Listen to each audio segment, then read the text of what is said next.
Every year, men spend billions of dollars to look at women with little clothing on, such as the annual Sports Illustrated swimsuit issue, or with no clothing on, such as on internet sites and in so-called men's magazines. Women, on the other hand, spend virtually nothing to see unclothed men. Why? Some say that the reason is that men are socialized into viewing women as sex objects, and that women are socialized into not viewing men as sex objects. But if that's true, how do these people explain gay men?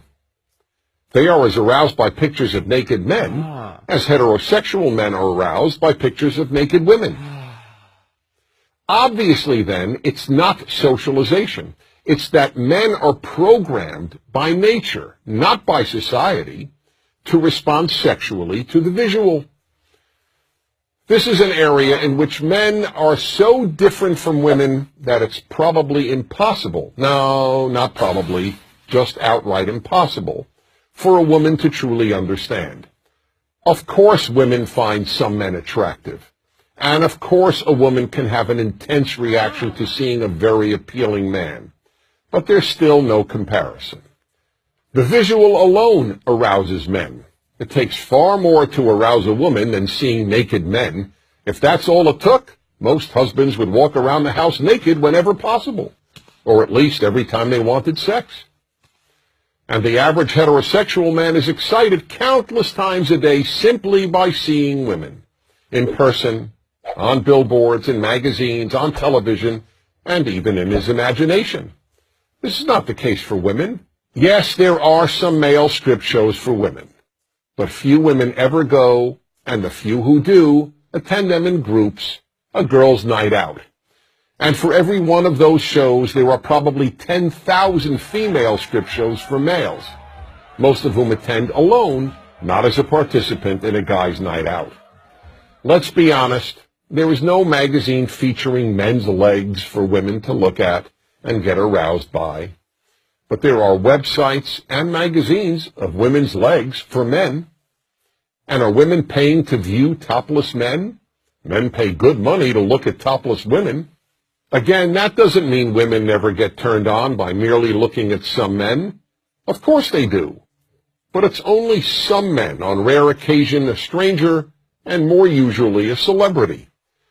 Men get turned on by any sight of female flesh on almost any female. The effect of the visual in men is so powerful that it even amazes men. A man came over to me after hearing me lecture on male sexuality and said, "I've got a story to tell you. I was in front of a department store and the window was a seated mannequin. I couldn't believe it, but I found myself looking up her skirt." Here was a perfectly normal, responsible man who found himself looking up a skirt on an inanimate object shaped like a woman. That's how instinctive it is for men to look at female flesh. It's perfectly understandable that women cannot fully relate to this. But if a woman wants to understand male sexuality, the first thing she has to understand is the power of the visual. That's why you see ads on billboards, on TV, and in magazines for every sort of product a man might buy, accompanied by a scantily clad woman, or sometimes just part of her. I recall a famous liquor ad that showed a woman's legs and a bottle of tequila. No face, just beautiful legs. Would you ever see an ad showing men's legs? People would laugh. It would be considered absurd. An ad with women's legs is not absurd. It's alluring. None of this is in any way meant to excuse inappropriate male behavior. Men must always control themselves. But to deny the power of the visual on men is like denying that the earth is round. I'm Dennis Prager.